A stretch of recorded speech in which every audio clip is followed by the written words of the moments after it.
out there tonight. Hello, everyone. My name is Ryan Cam. Welcome back to the road to Asteroid City, where I'll be covering every Wes Anderson film in honor of Asteroid City coming out in June. I've already covered everything from Bottle Rocket up to the Royal Tenenbaums. That playlist will be linked in the eye in the right-hand corner. Go give it a check out if you are so inclined. But for right now, it is time to dive in, quite literally, to the Life Aquatic with Steve Zissou. This was released in 2004, and it pretty much starred all of his friends. I'm just going to cram all the cast and just all of Wes Anderson's friends. I'm sure you all know exactly what I'm talking about. But for this particular review, I did not travel alone. I have with me my good friend Jacob Collins from 3D Movie Cinema, and he is dressed for the occasion. He's got the beanie, he's got the blue shirt, he's Team Zissou all the way. So Jacob, how you doing? Doing great. I just rewatched it a few minutes ago, actually, and that's why I'm running late. But I really, really like this movie, and I really want to hear your thoughts on it first, just to see what you think. So that way, I want to hear what you think of it. Let's hear your take first before I'll take my take. All right, well, just plot-wise first, the movie basically tells the story of a man named Steve Zissou. He's an oceanographer. He makes these documentaries. He has this big team. He loses a team member due to the jaguar shark. It's basically this very luminescent version of a shark. And so basically he creates part two of his Definitely big not stop documentary. motion. Definitely not claymation stop motion. We'll get to there. But to go down and hunt the shark. To be completely honest, this series has left me in a weird place because I did not expect to be like, oh, really? About all of these Wes Anderson movies, because there are ones that I absolutely love, and we will get to there when we get to there. But like, didn't like Rushmore, hated the Royal Tenenbaums. So going into Life Aquatic, I was just in like, please let this be something. And then after finishing it, I was like, all right, that's the Wes Anderson that I remember. I don't think this is my favorite Wes Anderson movie. I still think that is Fantastic Mr. Fox.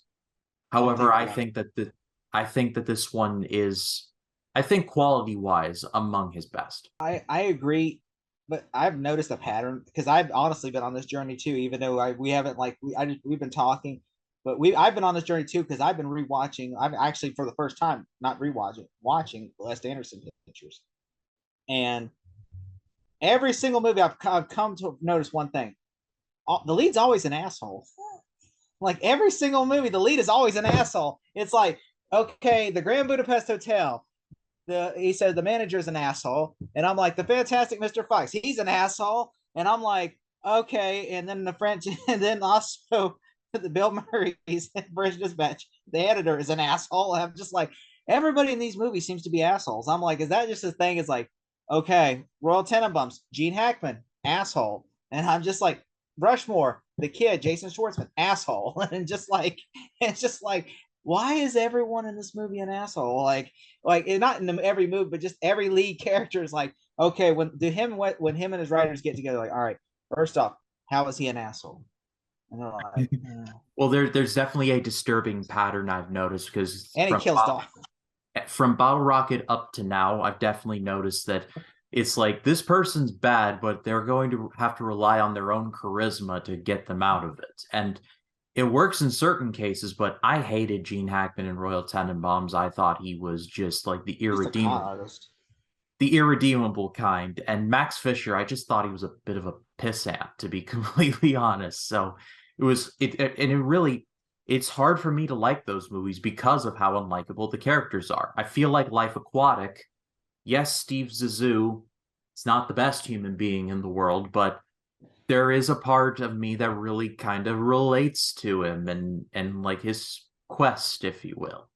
I showed my aunt because I was at my aunt's house just because I had some time to kill. I was like, I brought it over and she watched it with me, and she was telling me 80% of the problems in this movie is his fault. like the piracy. Oh, he says, hell, even Owen Wilson's death is his fault, even though yes, it's Klaus's fault, but also it's his fault because he's the one that should have been on Klaus saying, fix the chopper instead the Klaus. And also, he said this man commits so many crimes in this movie. just to achieve. Like, okay, he steals from Jeff Goldblum, which right, Jeff Goldblum's an even bigger asshole than Bill Murray. Like, and then on top of that, he gets in a weird ass shootout with the pirates, and then of It, course it's a very Wes Anderson shoot. I love the Wes Anderson shootouts because it's so. If you watch the Grand Budapest Hotel, it's just just shooting across the room. It's like pow pow. It's just the most ridiculous shootouts ever because it's not like John Wick where it's like pow pow pow, or it's like something you would see in like Olympus Has Fallen or something where it's like soldiers like shooting and everything like that. Instead, it's just like literally no one's ever held a gun. It's just going like this, like pow, pow, pow. Like almost like Austin Powers ish a little bit, but like in a good way, And I'm just like watching, going, this actually works. This is actually works, and I really like, I like this movie, which I know my aunt she did not because she said she thought it was kind of boring, and she said it is really like, the one thing she had was all the characters in this movie acted like they just are playing it dual like this, like he said, even when Owen Wilson dies, they all just kind of like, well, what are you gonna do? Like, just, and I'm like, well, that's the point though, because it's like none of them really care. Like to me, if Bill Murray died in the movie, they wouldn't care because it's like Klaus would be the only one that would be bawling because Klaus is literally. I would almost question Klaus's loyalty to him because he is like the Dwight Schrute. If Bill Murray was Michael Scott from The Office, he would be Dwight Schrute because he is literally head over, not in love, but like he's so loyal to that man where he literally, when they're talking shit about him after the piracy, and he just gets angry about, like he gets angry. He's just sitting there eating his dinner and just gets angry and walks away with his dinner. Like, he gives like his inheritance like to make sure this documentary goes through. I'm like, Oh, this is Wilson, yeah. kind of sus if you really think of it. And then he gets like a promotion, and Klaus wanted that promotion to be his second hand. And he's like, and then he threatens him. And later he punches Ellis in the face, and he's like, I wasn't expecting it. You said you would you're gonna hit me in the face. Yeah, and that's Willem Dafoe. So you all gotta you can't make that man mad. That's all I'm saying. But He uh, gets but so I angry. He gets yeah, so angry though whenever he's like he picks him for beating me. He goes, "Thanks for not picking me for as good." Just like I'm like, literally, you were literally like, we were about to go in a shootout, and you were literally just like throwing a temper tantrum because he didn't put you on his team. like read the room, Klaus. That's my point. Read the room. But Anyway, I really did enjoy the crew though. I thought they all had their little quirks, and I really did enjoy it. I got a kick out of the guy who sang David Bowie songs in Portuguese. I thought that was very I thought that was weird, and I liked it. did you see what he was dressed like in the shootout? Like he's wearing like almost looked like a pickle outfit, like a green hat and a. I'm just like, and then he gets shot too, because. And then they're like, Klaus, he's got shot. Go check. Klaus is like, I'm just like he's just literally wearing a green hat. Looks like Dr. Seuss's hat and green hat. I'm like, it looks like a giant pickle. I'm like, man, I was like, it was. And I also, the crew were fantastic. I love the crew. Yeah, What? you get the sense that they are not prepared for any of this, and so they're just very much like making it up as they go along. Oh, and I also I really like how Jeff Goldblum's like. It almost feels like Jeff Goldblum's just like this bisexual that's like that literally is like thinks he's all that. Like he's even bigger asshole than well. And I've noticed I took some like because we were watching it a second time. He literally is just like rubbing it and building like I was there first. Like I was there first, like just rubbing it in every time he sees Bill Murray, like, yeah, she used to love me too. And then like Bill Murray just makes those homophobic references to Jeff Goldblum every time because he hates him so much. And then it's just like, and then and then you see like all these men that are dressed like Jeff Goldblum. Just have you seen that one scene where they tell him that he got robbed and he's just done nothing but a speedo and a bath towel, and he's just walking around. I'm just, and then his men are dressed so like they're all their outfits are tightly outfits, and I'm like, you could tell they're all handsome men because he chose them, okay? Because like, and I'm like, that's how the pirates were able to take his shit because they were not smart men at all. They were just like, well, they're handsome, so I gotta hire them. Well, I feel like Jeff Goldblum has a hard would have a hard time playing like someone callous because of just how he talks. It'd just be like, I was there first. Well, it's like just how just his cadence. It just doesn't scream that.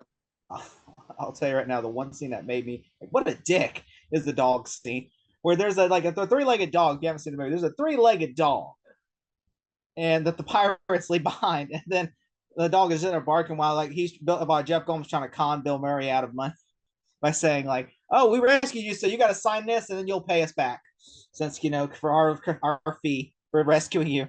And Bill Murray's trying to like, "You rescued me." He said, "This is more than my entire voyage," and then the dog's barking, so he goes, "What's your dog's name?" He doesn't know because it's like he just they left it like a second ago. He goes, "Cody." He just falls up that paper magazine and just goes and hits the dog on the head and says, "Be quiet, Cody," and then sits back down. Just like, what a dick.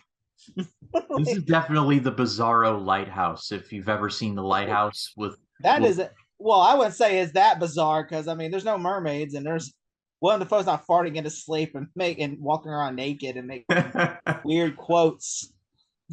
Hark! But I mean, I will say Klaus is one bad day away from being Willem Dafoe in the lighthouse.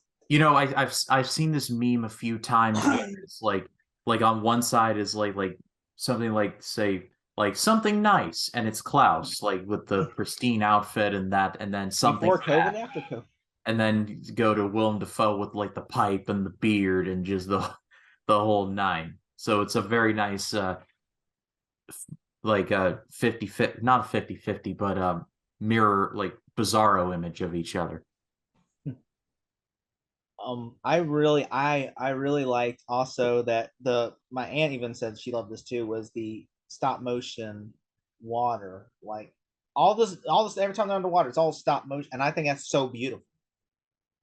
Especially There's a part I've noticed about Wes Anderson's films that feels really old-fashioned that I've noticed. Like very like very much like if you plot these in like say like the 50s or the 60s, I don't think it would look out of place. Like just slap them in black and white and be like, there you go. And I feel like he may have watched like the Disney 20,000 Leagues Under the Sea. Jacob, I don't know if you've ever seen that movie, but I've not seen that one, but I know isn't giant they fight a squid. yeah, And the it's giant like squid. It's very good. It's very underrated. But I feel like he watched a lot of watched some of that. In my research, I found there's a lot of Moby Dick references in here too, which I mean that makes total sense considering like the jaguar shark killed one of his crew and is like basically if Wes Anderson directed Moby Dick, Zissou would be his Ahab. oh, for sure. West and also I heard that it was inspired by Jacques Cousteau as well. Like it's like a heavy love letter to Jacques Cousteau. That makes total sense as well, especially like some of the attire outfits and all of that. That makes too much sense. I honestly thought Scarlett Jo. I don't know why. I think I got this and Lost in Transition confused, and I thought Scarlett Johansson was in this movie for some reason. And so I was like, oh, I was like, where's Scarlett Johansson at? And also, you could tell he wanted to cast because I read that Gwyneth Paltrow was supposed to do the Kate Blanchett role, but she couldn't. And you could tell Wes Anderson really wanted Gwyneth Paltrow because he made Kate Blanchett look so much like Gwyneth Paltrow to where it's like you could tell she had to put makeup on and everything like to make. Because I'm like, I've seen Kate Blanchett with and without. I'm like, they don't look that much alike, but like in this movie, they look like they could be sisters. Yeah, I honestly didn't think about that, but then I thought about it. I'm like, oh yeah, that does make a lot of sense. But I mean, I would honestly choose Kate Blanchett any day of the week because I think she's a far more talented actress. And Oh, for sure. what did you think of her plot? Like the whole, like, what did you think of her character overall? Well, I will say one thing. Did you know that she was actually pregnant in real life? And so Wes Anderson said, "You're committed." He said, "You're really going method on this one." That's what he was like. I thought believe I did hear that. Yes. I thought she was fine, but honestly, at first I was like, where are we going with this? Like, do we really need? Because I mean, you already got Bill Murray, you already got Owen Wilson, which I have some issues with Owen Wilson, but we'll talk about that in a second. But I thought the idea when I find out that she actually just had an affair with someone that really that doesn't really have anyone else. And then it made me kind of chuckle when she was like, I need a father for this baby when the pirates were on the ship all strapping them down. And she was just like confesses, everybody's confessing they're like almost like their sins. And then she's like, I really need a father. And Owen Wilson just laying in the boat, knocked unconscious. I thought that like her also at the end, like it really just kind of made me sad, because it's like she didn't get to be with Owen Wilson because you were kind of rooting for them, and then of course what happens? Spoilers, where he passes on because of Klaus. Yeah, right. Klaus. Which you could, I will say, if you think about it though, if you think about it, Ryan, Klaus punched him in the face, and I would say Klaus got his revenge because you would think, because Klaus is like, oh, you punched me? Watch this. I'm gonna kill you. I just hope it doesn't kill Steve. I just hope it doesn't kill Steve too. Like that's what I was thinking. When I was thinking, like, the Klaus really, but yeah, I think her character really, like, like the only thing I really liked that I don't know about that. I just feel like she was kind of there, but she really didn't need to be. I feel like they just needed a love story to go with the story in a way, like, but like, because and also it's like a love triangle, which really is not a love triangle. She does not have any affection towards Steve. She thinks he's an idiot and a phony, and then you find out he is those things. But like, but yeah, that's all I think. What do you think? Yeah, I mean, I can definitely understand it. I would never turn down Kate Blanchett for anything personally, but it does feel the most unnecessary of what they were talking about because there's already so much going on with Zissou trying to find the jaguar shark and then the whole sun thing, then going after Jeff Goldblum, and it just feels like too many cooks, not enough stew, if you will. I will say the I I thought like okay, there was something else. Oh yeah, so when the pirates show up, wasn't it great though? Like I love how Bill Murray was just put his head under the door, like, yeah, you were on guard duty, and now the pirates are they're pirates, and they're holding they're holding. And then they punch him in the Owen Wilson in the face, and he goes, "I'll kill you." He said, and he got to a sink. And he's like, "I'll kill you, son of a bitch!" I was like, "I'll kill you." Just Yeah, Zissou is don't rather kill the interns. There's Zissou is rather petty in this movie, though he is. Oh, I love when the interns. He said, "Don't point a gun at the interns. Don't point a gun at them. They're interns. they're free." And I'm just like, and then one of the interns gets stabbed with a freaking machete because of Steve because he shoots the guy in the machete. Like ah, and which, by the way, that was crazy. Doesn't it feel like sometimes it feels like a parody? Doesn't it feel like sometimes like it almost reminded me of Wet Hot American Summer because it feels like a straightforward movie, but then the third act it just starts turning into a parody. And it feels almost like he could have Steve imagined all this third act like, okay, oh hey, I saved the day and killed some of the pirates, and then I went and my ex-wife a bunch of money, and then we went and Jeff Goldblum's ship sank, and then on top of that we went and I rescued him and I went and saw the show. I'm like, it almost felt like it's all a dream in the third act because like it just goes, everything goes right for him when once the pirates show up. Like it just all goes like to me. But I really do like that scene in the pirates, especially how he just goes John Wick on them. He's not even hitting them. He's just like shooting up the place, and then he ends up blowing up his own engine. It's just a bad gun battle. It was like you caused 80% of this. Like I said, 80% of the shit that Steve did in the movie is all his fault. Like when they ask, "Where's the safe at?" and he goes, "There's no safe." In this documentary, they put all the money in the safe. And he goes, "There goes your inheritance. There goes your inheritance." Yeah, like I said, Zissou is petty. I'll leave it at that. But I think to kind of put the period at the end of the sentence on this review, I feel like this was a breath of fresh air. I feel this is more of the Anderson that I was expecting and not the one that I've been getting for these past number of reviews. I'm giving this one a great rating. Not perfect. I was like, on some of it, but this is definitely the one that I was like, all right, now we're really cooking with gas. Not my favorite Anderson movie, but certainly in the top five, I'd say. I agree. If I had to give it a grade, I would give it. I know you might get mad at me for saying it, an A minus. That's fair. I'd agree with you on that.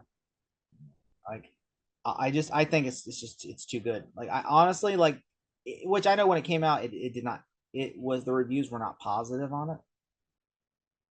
Yeah, it You know, actually underperformed at the yeah. box office. I'm looking at the Wikipedia now. It made 34.8 million on a $50 million budget, which is not good. Oh, and did you know that? Did you know most of Wes Anderson's movie underperformed? It wasn't like until I think what was the first one?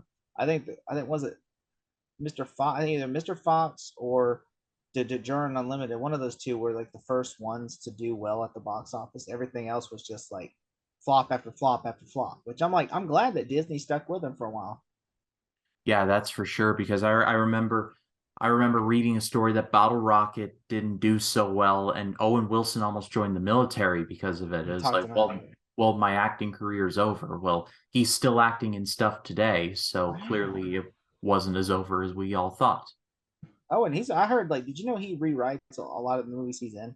Like, I heard he rewrote Wedding Crashers because they said they got a terrible script, and then he said him and Vince Vaughn got the script, and they said we're not doing this. And then of course he said Owen Wilson was actually rewriting pages on set. It's like, do this. Oh, I want you to keep the gay painting, and he said keep that. Just walk out. It'll be funny. It'll be funny. And just like with just stupid stuff. He goes, what if she? Have you ever seen Wedding Crashers? I have not.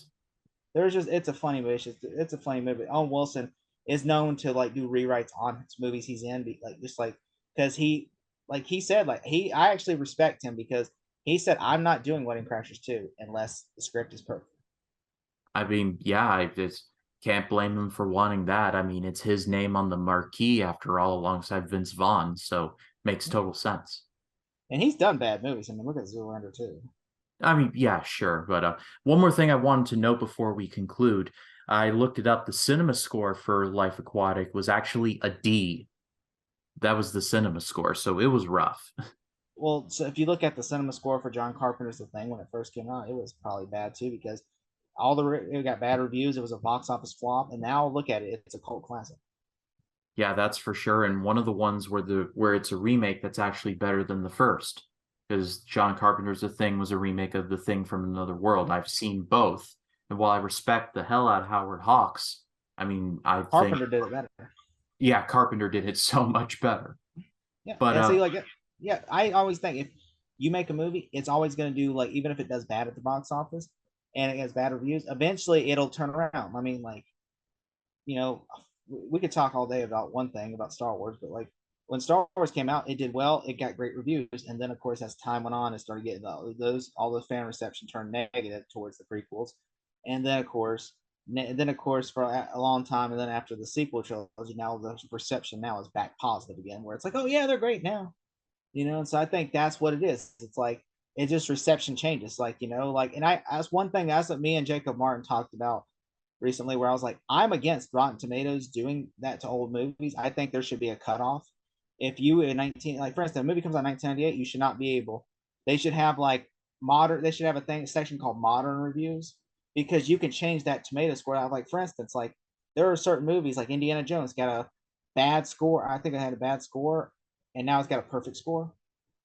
Or so like I mean like you could literally if you go and review a movie, you can actually change the score. So basically, you're manipulating history in a way because I have to go to Wikipedia just to see what the review conception was when the movie first came out now because I can't go to Rotten Tomatoes because it's probably gonna have a different score, a modern score, when I want to see the reception it was back in 1998. Yeah. yeah, we could do a whole thing on Rotten Tomatoes, but let's table that for now. I turn it over to all of you. What did you think of Life Aquatic with Steve Zissou? Let us know in the comments. Love to read what you have to say. Jacob, it was great to have you on. I hope to have you back on again very soon. Tell the people about your channel. My channel is called 3D Movie Cinema. We I reviewed Star Wars Attack of the Clone last week. I'm gonna I did also a gaming or my first ever video game review of Jedi Survivor. And so now this Friday, I was gonna review Guardians this week, but I haven't seen it yet still because I'm busy. But I did watch Renfield, so I'm gonna have a review for Renfield Friday, and hopefully I'll have a review soon for Guardians after that. But if not, then I'll get to it. But yeah, that's what I'm doing. Okay, so what about you, Ryan? What do you have coming up? Well, first of all, give Jacob a subscribe. His channel will be linked in the description. Go give him a subscribe there. As for the rest of the week on this channel, Life in the Movies podcast has dropped. Jacob and I do a big discussion on Guardians of the Galaxy Volume 3, so go check that out. We'll also be talking about Iron Fist Season 1, Episode 2. And then this coming Sunday, on my birthday, May 14th. Happy birthday. Mine May 22nd. I'll be happy early. I'll be joined by Ryan from the Real Spective podcast to review The Amazing Spider-Man 1 and The Amazing Spider-Man 2 as part of my road to Spider-Man Across the Spider-Verse. So stay tuned for that.